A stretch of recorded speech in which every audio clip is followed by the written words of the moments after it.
Purpose क्या होता है कि अच्छा, पर्पस ऑफ स्टडी तो ये है कि आपकी रिसर्च स्टडी का जो पर्पस है वो तो एक्सप्लोरेटरी है, इन डेप्थ इंफॉर्मेशन है, इंडिविजुअल्स के ओपिनियंस या उसकी फीलिंग या उसके ऑब्जर्वेशन से रिलेटेड इंफॉर्मेशन कलेक्ट करनी है। तो ये तो क्वालिटेटिव का सबका सेम होगा, ऐसे ही है ना। तो इसीलिए अगर आपको जो है वो गूगल स्कॉलर में जाके सिर्फ ये लिखते हैं कि अपना ही टॉपिक डालें और साथ में लिखें कि क्वालिटेटिव रिसर्च, तो वहां पर जो आपके पास लेटेस्ट पेपर आ रहे होंगे तो उन्हीं को आप साइट कर सकते हैं, क्योंकि यकीनन उन्होंने भी तो जस्टिफाई कर रखा होगा, उन्होंने जस्टिफाई किया होगा। लेकिन कोशिश फिर क्या करें कि क्वालिटेटिव के जो पेपर हैं और अच्छे जर्नल के पेपर हैं उनको जो है वो आप साइट करें ताकि जस्टिफाइड भी हो और आपका पब्लिकेशन के लिए थोड़ा सा वो आसान भी हो जाएगा, इजी हो जाएगा। हाँ, जो बात एक्चुअली में स्टार्ट करने लगा था वो ये थी कि अगर आप लोग मेरे साथ चल रहे होते तो एक्चुअली में ये जब हम कर रहे हैं तो ये भी साथ साथ आपके डाटा के ऊपर अप्लाई हो रहा होता। अब वो फेज आ गया ना, आपका एनालिसिस का फेज है यहाँ से, क्योंकि डाटा कलेक्शन का इंटरव्यू और फोकस ग्रुप एंड देन जो है वो अब डाटा हमारे पास आ गया है तो फिर उसको हमने ट्रांसक्राइब कैसे करना है, अब उसमें थीम जनरेशन कैसे होनी है, उसकी कोडिंग वगैरह कैसे करनी है, तो ये सारी चीजें जो है वो अभी सर हम डिले कर लेते हैं इसको जी हम बाद में पढ़ लेते हैं। तो नहीं आप तो ठीक है, देखिए मैं तो आपकी बात बिल्कुल मान लेता हूँ, लेकिन आप भी मेरी बात माने, इसको डिले कर देते हैं और आप पहले डाटा कलेक्ट कर लें। हाँ कोई बात नहीं, ये तो एक दिन में हो जाएगा जी सर। ये तो 3 घंटे की स्लाइड है, ब्रेक नहीं देंगे तो ये 2-3 स्लाइड्स तो इसका तो कोई इशू नहीं है, बल्कि 1-2 क्लास एक्स्ट्रा रख लेंगे, टीम साहब से रिक्वेस्ट कर दूंगा, इसमें कोई बात नहीं। सर ये एक्स्ट्रा भी चाहिए हमें। जी मैडम, साथिया की ख्वाहिश है ना कि इसको पोस्टपोन कर दे, इसको बाद में पढ़ लेंगे और पहले डाटा कलेक्ट कर लेते हैं, तो कोई बात नहीं। सर वो तो खुशी अटेंड करने हैं। आपने लास्ट क्लास आप मैडम सभी लास्ट क्लास में चली गई थी, हाँ जी ऐसे है ना, और फिर उसके बाद यहाँ पे जो है वो सियासत शुरू हो गई थी। पूछ रही थी क्या पढ़ा तो पता चला कि हाँ जी देर वाला मीटिंग क्वेश्चन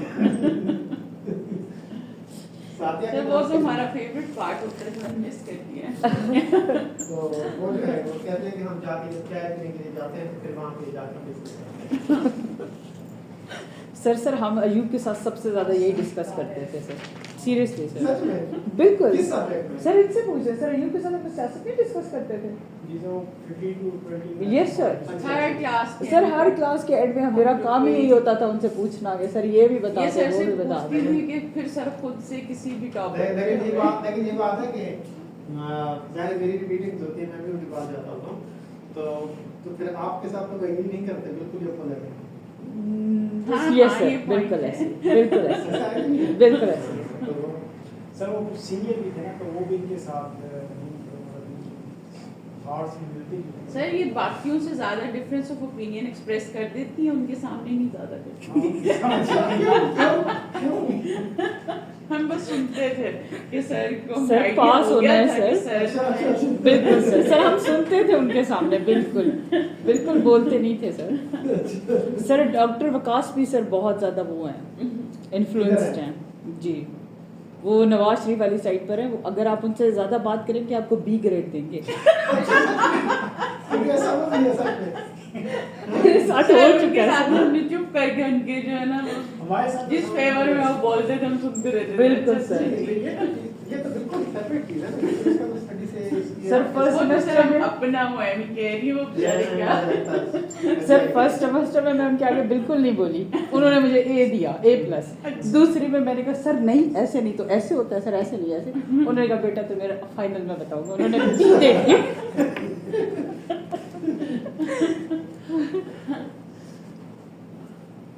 सर मैम सजीला भी इमरान खान वाली साइड पर है। अच्छा चले, इधर आपके तो 2 और है, वो भी और कोई है ना। वैसे सब मेरी अपनी भी ऑब्जर्वेशन है, और इसमें ऑब्जर्वेशन ये है कि जितने भी मैंने इधर देखे अकेडमिया के, उनकी कोई एक साइड पे नहीं है, वो कंट्री के लिहाज से बिल्कुल। टीचर्स में बात होती है वो कंट्री, क्योंकि वो चीज़ शायद निकल बिल्कुल। लेकिन हाँ अभी भी बहुत सारे हैं, अच्छा, एक स्क्रीन पे होते हैं। मैंने फिर बल्कि ऐसे भी दोस्त हैं मेरे, यहाँ तो मेरे नहीं है अभी, ज़रा मैं ज़्यादा टाइम नहीं हुआ, लेकिन कुछ तो मेरे ऐसे दोस्त हैं कि भाई उनसे आप बात नहीं कर सकते, या तो हमेशा के लिए उनसे आप दूर हो जाएंगे। क्योंकि पॉलिटिकल डिस्कशन ये बहुत होता है कि बिल्कुल कुछ ऐसे, लोग बिल्कुल नहीं सर सुनना ऐसे। पसंद करते ऑपोजिट ओपिनियन। जी, बिल्कुल तो वो ऐसे। बिल्कुल ही, लेकिन ज़्यादा जो, लेकिन इस तरह का जो एटीट्यूड है वो ज़्यादा आप वाला जो वो है ना, क्या उसे कहते हैं जो ग्रुप उसमें वो तो सर उसमें कहा है। जाता है। ये तो उसमें है ना। जी सर। तो जो हमारा जो दूसरी वाली साइड है इनका, जो राजा साहब वाली, जी। तो उसमें जो है फिर भी थोड़ा सा आई थिंक है फ्लेक्सिबिलिटी है कुछ मानने की। जी जी जी। इधर तो बस कहते हैं कि जी बस कंक्रीट की जो है वो आपने बॉल बना दी।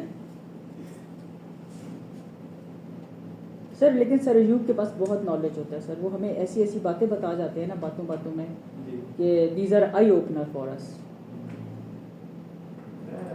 इस एज में इतना तो नॉलेज आ जाता है, तो हम अगर हम उनसे आते हो तो फिर ज़ाहिर है उस टाइम तक उस लेवल तक पहुंचने बिल्कुल के लिए सर, बहुत जी सारी सर। चीज़ें जो है वो हमारी ऑब्जर्वेशन से भी मिलेंगी, हमारी स्टडी से भी मिलेंगी। ओके, तो अब हम बात कर रहे थे कि हम ट्रांसक्रिप्शन कैसे करेंगे और ट्रांसक्रिप्शन किस चीज़ को कहते हैं। ट्रांसक्रिप्शन का तो आम तो मीनिंग है कि उसको आपने जो डाटा आपने कलेक्ट किया है, जो कि आपके पास जो है वो ऑडियो या वीडियो की शक्ल में मौजूद है, तो आमतौर पर हमारे पास ये है कि जो ऑडिबल है या ऑडियो की शक्ल में मौजूद है तो उसे हम ट्रांसक्राइब करते हैं।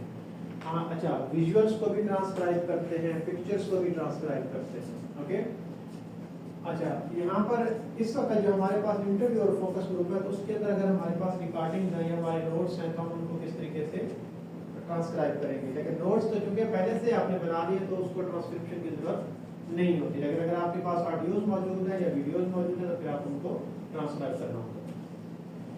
Recordings are transcribed into written form so they can be studied in detail. क्योंकि जब एक इंडिविजुअल बात कर रहा होता है तो मैंने पहले भी डिस्कस किया है, इंटरव्यूज वाले दिन आपने क्लास अटेंड की है मैडम सोनिया, तो जब इंटरव्यूई बात कर रहा होता है तो वो समटाइम्स ऐसे होता है कि बिल्कुल स्ट्रेट उसी क्वेश्चन का आंसर देता है, कभी उसी क्वेश्चन को जस्टिफाई करने के लिए कोई एग्जांपल देता है, कभी कोई एग्जांपल देते हुए कहीं आगे जो है वो बहुत आगे दूसरी डायमेंशन पे चला जाता है। तो जब हमने ट्रांसक्राइब कर लिया तो फिर हमारे पास एक बुक्स ही आ गई पूरी स्टोरी है एक्चुअल में, जिसके अंदर कोहेरेंस है, ठीक है। और फिर हमें वहां से पता चल रहा होता है कि एक्चुअल में ये क्या बात चल रही थी और इसका एंड क्या है। तो इसमें ये दो पैराग्राफ जिसने बोले हैं ये एक्चुअल में किसी काम के नहीं थे। इसका एक ये पैराग्राफ ये दो लाइन इंपॉर्टेंट थी जिसने एक्चुअल में बोली है, बाकी जो वो शायद सपोर्टिव थे या वो अपनी मर्जी से बात कर रहा था और बात जो है वो उसने बहुत ही उसको बारिश हो रही है या इसके बाद सर हो रही है बारिश हो रही है। Representation of audible and visible data into written form is an interpretive process which involves making judgments and is therefore the first step in analyzing the data. Okay. The meaning of the statements are deeply shaped by the way in which something is said.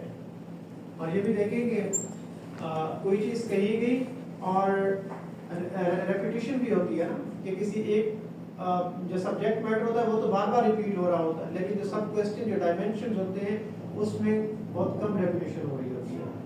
लेकिन ये कि किस context में, किस dimension में, किस हवाले से बात की गई, उस स्टेटमेंट का जो टाइम था स्टेटमेंट देने का, या उससे आगे या उससे पीछे वाली जो बात थी, क्या वो जो स्टेटमेंट्स थी, जो पहले भी स्टेटमेंट थी, फिर एक एक्चुअल स्टेटमेंट आई, फिर उसके बाद कोई और अदर देन जो है वो उससे रिलेटेड कोई बात थी, लेकिन मेन फोकस वो नहीं था।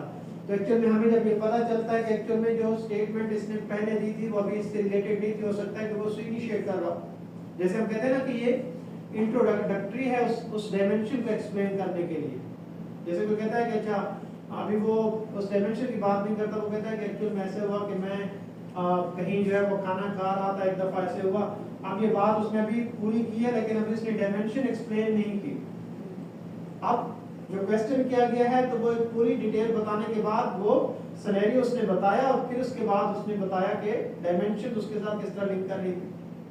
तो इसका मतलब है कि हमें पता चलता है कि एक्चुअल में ये जो दूसरी बात इसने की है डायमेंशन से रिलेटेड, वो पहला तो इसका किसी चीज से रिलेट नहीं कर रहे थे, बल्कि इसी का ही इंट्रोडक्टरी था। तो हम क्या करते हैं कि हम अपनी स्टेटमेंट को मीनिंग देते हैं कि एक्चुअल में इसने क्या बात की है, या समटाइम बहुत ही इन डेप्थ बात करते हैं और हमें पता नहीं चलता कि हमारे कॉन्टेक्स्ट के साथ रिलेट कर रहे हैं या नहीं कर रहे। जिस तरह हम मॉडरेटर और मीडिएटर की बात करते हैं क्वांटिटेटिव के अंदर, मीडिएटर की हम बात करते हैं कि एक्चुअल में इसने डायरेक्टली तो बात नहीं की, इसने इनडायरेक्टली बात की है ना।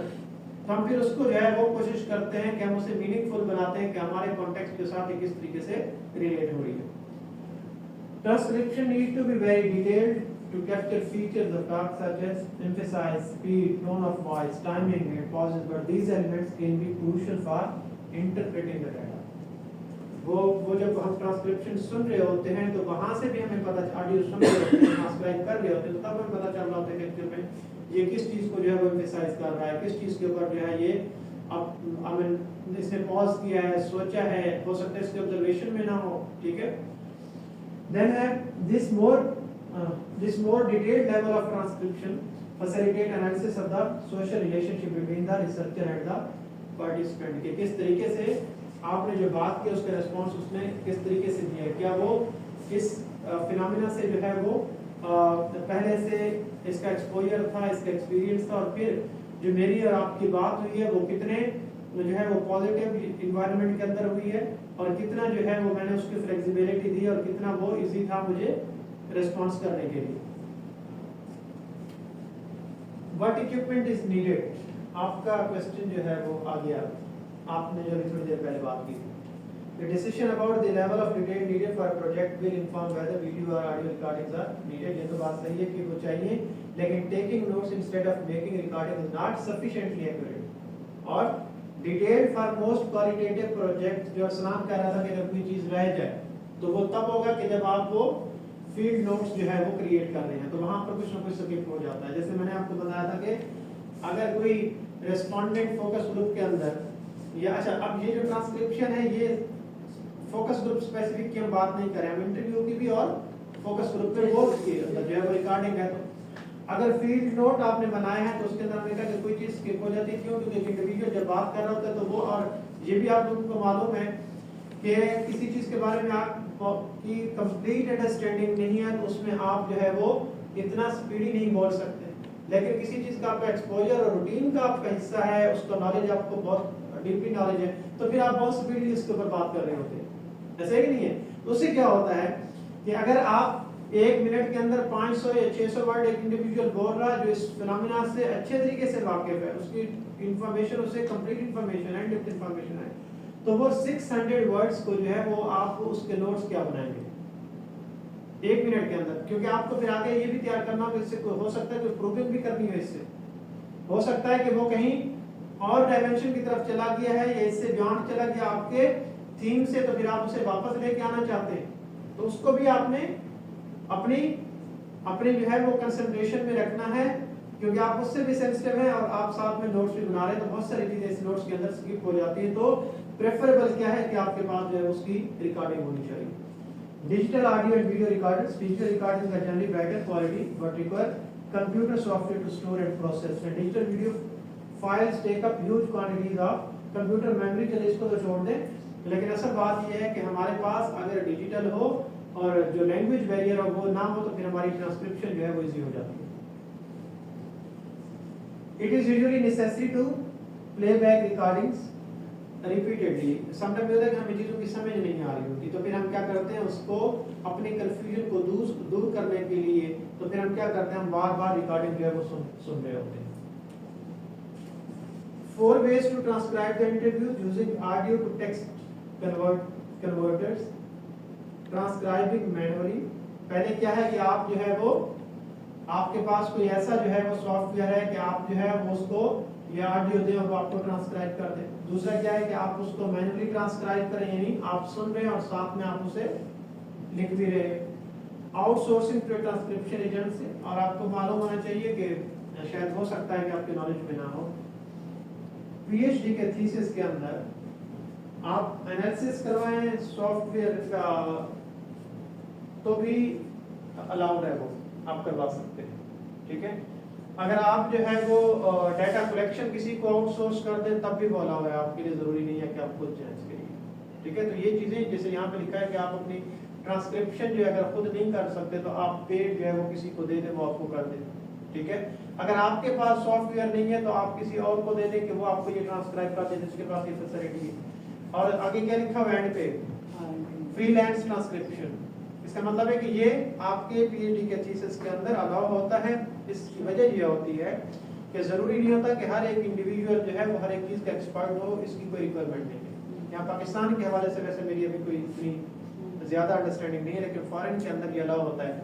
आप हाँ ये है कि जब रिजल्ट आपके पास आ जाए, जैसे आप कहते हैं कि जी आपको रिव्यूज नहीं आता, आपको स्टार्टअप नहीं आता, आपको एनवीगो नहीं आता, आपको स्मार्ट पीएलएस नहीं आता, तो ये जरूरी नहीं है कि आपको ये सारे सॉफ्टवेयर आने चाहिए जो आपकी रिसर्च की रिक्वायरमेंट है। लेट्स से स्मार्ट पीएलएस और आपको नहीं आता, तो ये कोई बड़ी बात नहीं है, आप किसी और से इसका एनालिसिस करना। हाँ, लेकिन आउटकम की समझ आनी चाहिए कि एक्चुअल में आउटकम में बताया क्या क्या है और उसको आपको इंटरप्रेट करना आता हो कि एक्चुअल में मैंने HTML लगाया है तो वो क्या एक्चुअली उसका आउटपुट क्या है और क्यों मैंने ये लगाया है जबकि मैंने कोई और टेक्निक अप्लाई नहीं की। ठीक है, तो इसमें कोई हर्ज वाली बात नहीं होती। तो यहाँ पर भी लिखा हुआ है कि ट्रांसक्रिप्शन हो तो आप जो है ये भी आउटसोर्स कर सकते हैं अगर आपके पास टाइम नहीं है या आपके पास उसको ट्रांसक्राइब करने की स्किल नहीं है। How to transcribe an interview manually? Listen to the full recording before transcribing. Calculate how long will it take. Pick the right tools. Transcribe a draft. Use shortcuts to save the time. वो हमने देखा ना कि हमें पता चला कि उसने बहुत लंबी बात की है, लेकिन मुझे पता चल गया कि पहली दो जो बातें उसने की, जो पहले दो सेंटेंसेस वहां तक उसकी बात कंप्लीट हो गया, आगे आपने थोड़ा सा सुना और आपको लगा कि ये तो इससे बहुत ज्यादा आप जो मेरी डायमेंशन थी, जो मेरा पर्पस था, वो इसी के अंदर कॉन्टेक्स्ट जो थी मेरे पास आ गया, तो आगे इसकी सारी बात जो वो इसी की सपोर्ट में, तो मुझे इसको इग्नोर करना चाहिए। ठीक है, उसके बाद है proof read, find and replace place holder text. और फिर आपने इसको क्या करना है कि आपने एक दफा ट्रांसक्राइब कर लिया तो फिर आप उसको प्रूफ रीड करें कि एक्चुअल में कोई ऐसी चीज जो आपने प्रूफ रीड किया उसके अंदर जो है वो अभी भी आपको लगता है कि मैं इसके बारे में क्लियर नहीं हूँ, तो फिर आप दोबारा जो है वो उसको दोबारा सुने और अपनी ट्रांसक्रिप्शन के अंदर कुछ ऐड करना है तो वो आप ऐड कर सकते हैं। Find and replace the place holder text. इसका मतलब है कि आपने जो है वो कोई कोड दे दिए या कोई फ्रेजेस दे दिए हुए हैं, तो आप क्या करें, एक बात होती है ना कि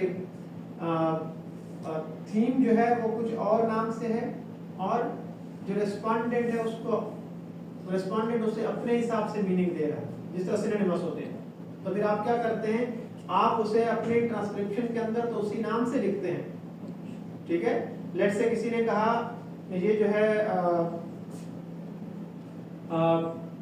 ये नोवेलिटी है, आप आपके मीनिंग में या आपकी डायरी में या आपके राइटअप के अंदर सारा जो है वो नोवेलिटी वर्ड यूज होता है, लेकिन उसने उसको जो है वो नोवाइस कह दिया है।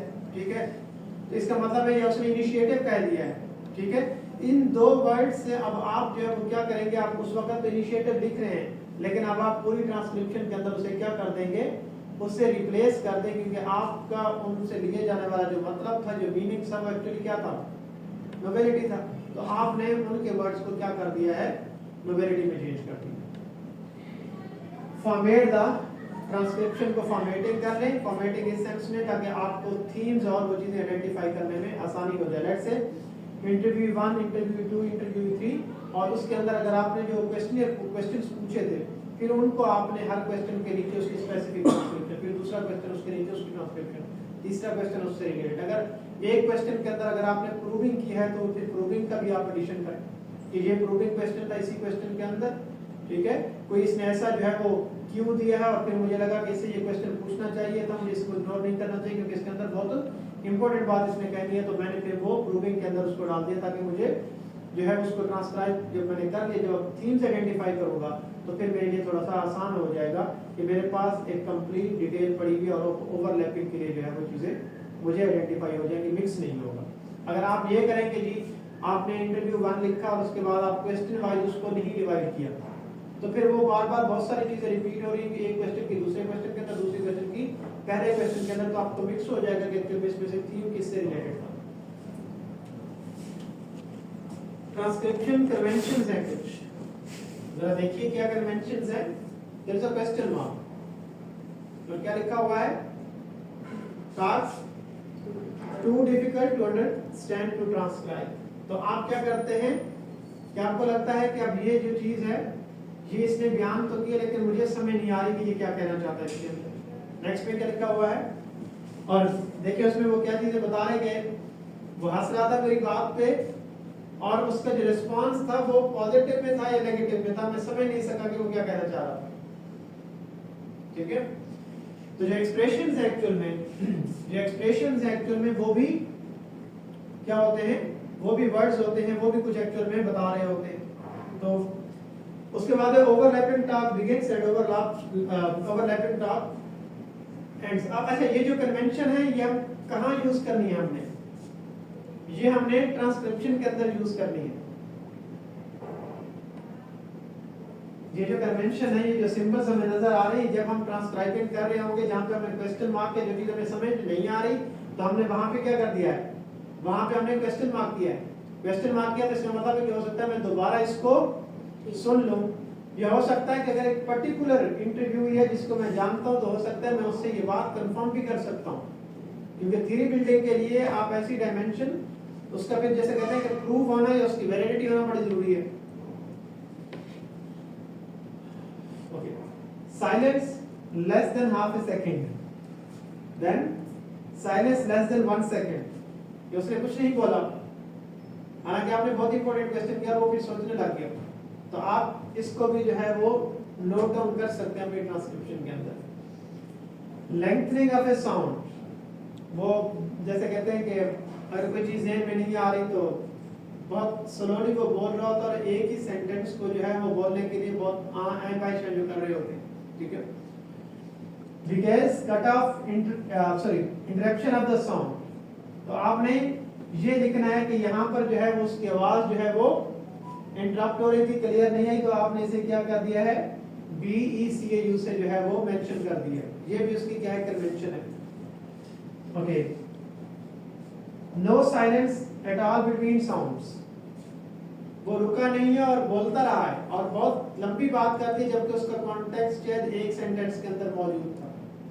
तो जब आप ट्रांसक्रिप्शन से थीम ले रहे होंगे तो आपको पता चलेगा कि ये जो मैंने साइन डाला था इसका क्या मतलब था। इसका मतलब था इसने बहुत लंबी बात की है और इसका मतलब है कि बहुत माइनर सा इसके अंदर मेरी जरूरत की कोई चीज होगी। देन है loud sounds, rising intonation. Okay, इसका मतलब है कि अगर आपने यहाँ पर अगेन क्वेश्चन मार्क किया है और यहाँ पे देखिए कि क्वेश्चन मार्क किसके अंदर है और यहाँ पर क्वेश्चन मार्क जो है वो ओपन है, इसका मतलब है कि यहाँ पर हमें देखना है कि एक्चुअल में इसने जो लाउडली बोला है, इसका मतलब है कि हो सकता है कि किसी चीज को एम्फसाइज कर रहा हो, किसी चीज को डिनोट कर रहा हो।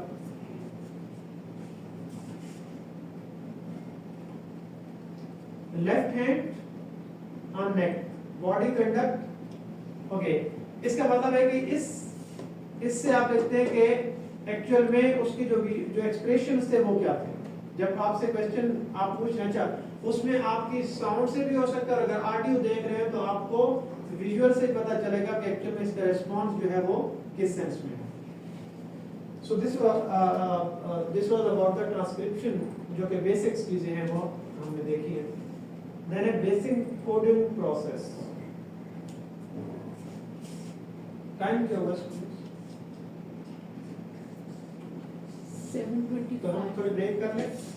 ब्रेक कर जी ब्रेक कर लें। आप लोग, क्योंकि मौसम भी अच्छा है, आप लोग को आज तो चाय जो है आप लोग के लिए बड़ा जरूरी है। मैडम साहब जी आज तो बना बिल्कुल, आज तो चाय आपके लिए बहुत जरूरी है। सर हम आपको इनवाइट नहीं करेंगे थैंक यू सो मच। क्योंकि सर आपका जवाब हमेशा ना में होता है। मुझे वॉक करने